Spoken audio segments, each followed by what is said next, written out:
তিনজনাই ছিলেন গৌর হরির ভক্ত, পরম কৃষ্ণ ভক্ত। এদের বাড়ি ছিল কিন্তু এই অজয় নদীর তীরে কুলাই গ্রামে এদের আসল বাড়ি।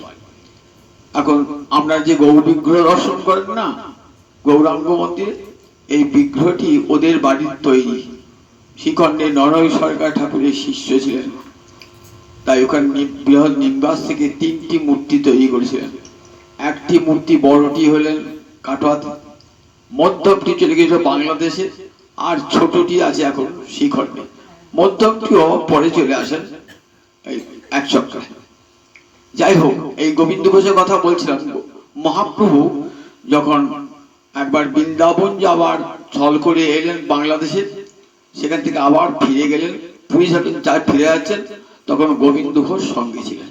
যেতে যেতে গঙ্গার তীরে যেতে যেতে একদিন সেখানে বিশ্রাম করে সেখানে মহা উৎসব আরম্ভ করলেন, নাম সংকীর্তন উৎসব আরম্ভ করলেন এবং সব ভক্তগণকে সেবা করালেন।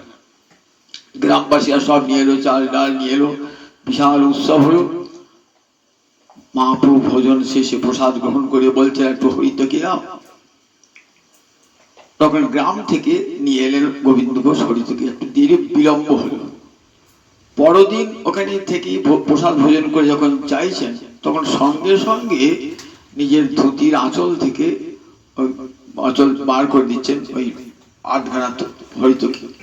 বললেন গতকাল এত বিলম্ব হলো আর আজ এত তাড়াতাড়ি তুমি কেমন করে দিলে? বললেন আমার বস্ত্রাঞ্চলে গতকালের হরিতকিটা সঞ্চয় করে রেখেছিলাম। মহাপ্রভু বলেন দেখো, সন্ন্যাসীর সঞ্চয় করতে নাই, তুমি যখন সঞ্চয় করেছো তখন আমার সঙ্গে তোমাকে যেতে হবে না। কাঁদতে লাগলেন, প্রভু ক্ষমা করুন। মহাপ্রভু কঠোর বললেন না, তুমি এইখানেই থাকো, এইখান থেকে আমার কৃপা প্রাপ্ত হবে। মহাপ্রভু চলে গেলেন। গোবিন্দ ঘোষ এই মাঠে পড়ি ক্রন্দন শুরু করেছে। মহাপ্রভুর ভয় নাই, আমি তোর সঙ্গে সবসময় দিয়ে আছি। কয়েকদিন পর গঙ্গায় স্নান করতে গেছেন, দেখছি একটা কাঠের মতন শিলা বিশ্বাস বারবার সরিয়ে দিচ্ছেন, গায়ে এসে লাগছে।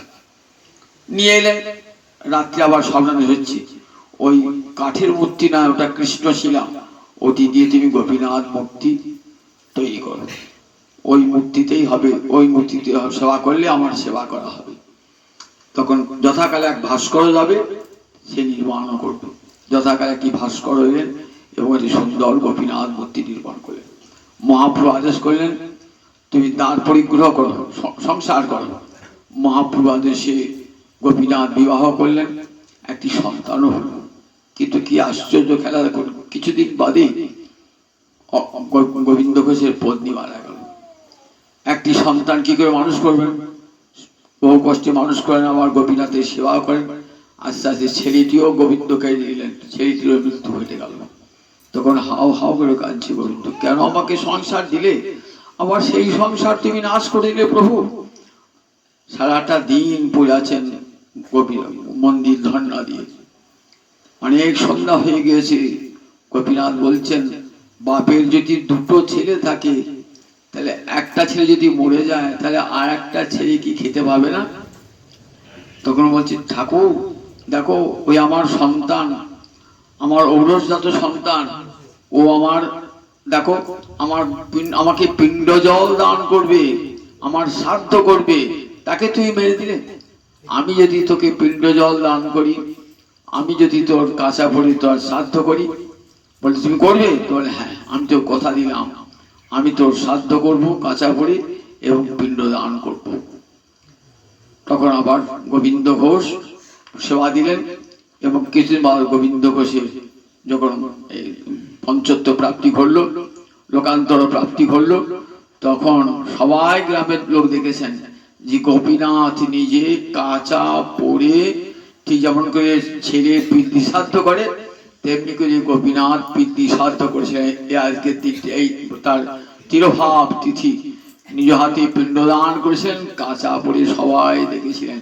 আজ সেদিন সেই অগ্রদ্বীপে সেই গোপীনাথ সুপ্রতিষ্ঠিত, আর সবাই দেখতে যান গোপীনাথকে, যে গোপীনাথ কাঁচা পড়ে যেমন করে সন্তান নিজ সন্তান পিতার শ্রাদ্ধ করে তেমনি করে পিতার শ্রাদ্ধ করেছেন এবং পিণ্ড জল দান করেছিলেন। সেই গোবিন্দ ঘোষের চরণে কোটি কোটি প্রণাম জানাই। জয় নিতাই, জয় নিতাই, জয় নিতাই।